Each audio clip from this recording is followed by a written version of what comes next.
Seja muito bem-vinda! Começa aqui a aula 48 de MA 091 Matemática Básica, que trata da construção de triângulos. Nessa primeira parte da aula, veremos os conceitos básicos que são usados na construção de qualquer tipo de triângulo. Quando dizemos que vamos construir um triângulo, estamos querendo dizer, na verdade, que vamos desenhá-lo. Se esse desenho for feito numa folha de papel, então nós precisaremos, para construir um triângulo, de uma régua, que é usada para desenhar os lados e também para tomar medidas, de um compasso, que é usado para medir lados, e de um transferidor, que é usado para medir ângulos. Se você for fazer um desenho em um programa computacional, precisará de ferramentas que sejam equivalentes a essas três apresentadas aqui. Vejamos quais são os passos para desenhar um triângulo.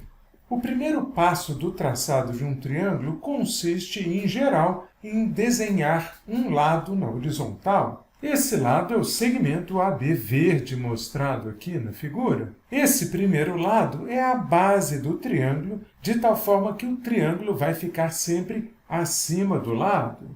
Esse primeiro lado também define dois dos três vértices do triângulo, o que significa que só restará determinar a posição exata do terceiro vértice para que tenhamos determinado de forma única o triângulo que desejamos desenhar. Para encontrar a posição exata do terceiro vértice, às vezes nós teremos como informação o comprimento de lados do triângulo e às vezes nós teremos medidas de ângulos. Se nós tivermos o comprimento de um segundo lado sem conhecer um ângulo a ele adjacente, então ainda não será possível desenhar o lado, mas nós poderemos indicar a possível localização do terceiro vértice do triângulo conhecendo este lado e usando um compasso. Supondo, por exemplo, que queiramos indicar as possíveis posições do segundo vértice de um lado que mede 7 centímetros, nós podemos abrir o compasso nesse comprimento de 7 centímetros e, em seguida, traçar um arco de circunferência com 7 centímetros de raio centrado no vértice conhecido do lado. Repare que todos os pontos do arco tracejado verde estão à mesma distância de 7 centímetros do vértice A da base do triângulo. Nós sabemos que o lado AC ligará o vértice A a algum ponto do arco tracejado verde. E, finalmente, para traçar um ângulo do triângulo, nós colocamos o centro do transferidor sobre o vértice associado a esse ângulo, como mostrado aqui na figura da esquerda, na qual o centro é o vértice A, e na figura da direita, na qual o centro é o vértice B, e, em seguida, marcamos um ponto, C na figura esquerda ou D na figura direita, sobre o valor desejado do ângulo. Na figura da esquerda, esse ângulo corresponde a 65 graus. Já na figura da direita, o ângulo corresponde a 30 graus. Finalmente, usando uma régua, traçamos uma semi-reta que parte do ponto A ou do ponto B e passa pelo ponto verde que nós determinamos. Na figura da esquerda, a semi-reta parte de A e passa por C. Na figura da direita, ela parte de B e passa por D de dado. Esses são os únicos 3 passos que usaremos no traçado de triângulos. O traçado do primeiro lado horizontal, a definição do comprimento de um dos outros lados usando um compasso e o traçado de um ângulo usando um transferidor. Vejamos agora de que informações precisamos para conseguir desenhar um triângulo.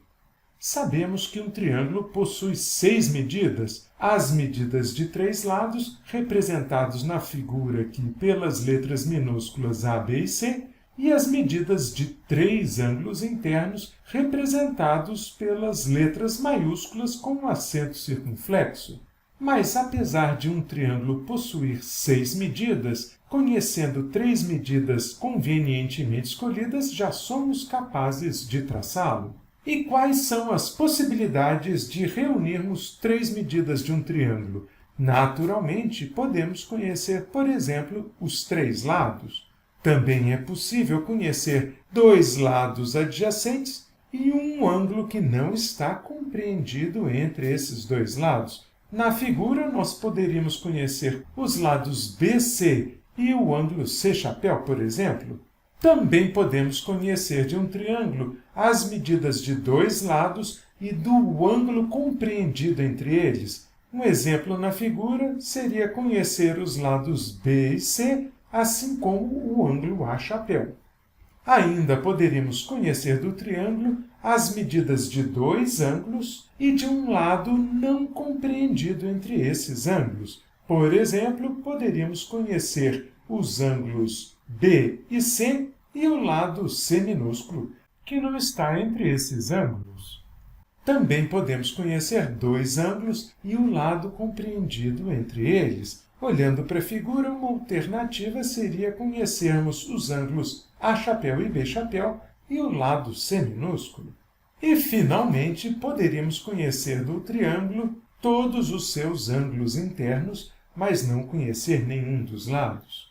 Vamos, então, analisar o que acontece neste último caso, em que conhecemos os 3 ângulos internos, deixando os outros 5 casos para as próximas partes da aula.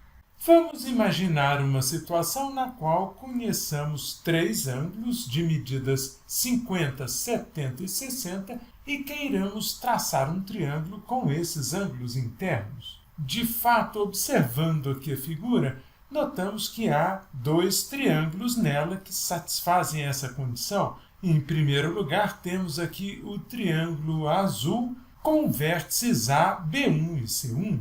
Temos também um triângulo grande verde que está atrás do triângulo azul, cujos vértices são A, B2 e C2. Repare que, mesmo não sendo congruentes, esses 2 triângulos têm os ângulos indicados no enunciado. De fato, existem infinitos triângulos com essas mesmas medidas de ângulos. Na prática, observamos que este caso é equivalente àquele no qual conhecemos apenas 2 dos ângulos internos do triângulo, já que o terceiro ângulo pode ser obtido usando o fato de que a soma dos ângulos internos do triângulo mede 180 graus. Concluímos, portanto, que não é possível construir unicamente um triângulo conhecendo os seus 3 ângulos internos. Felizmente, todos os outros 5 casos apresentados no slide anterior são válidos. Veremos na próxima parte da aula os casos LLL e LAL.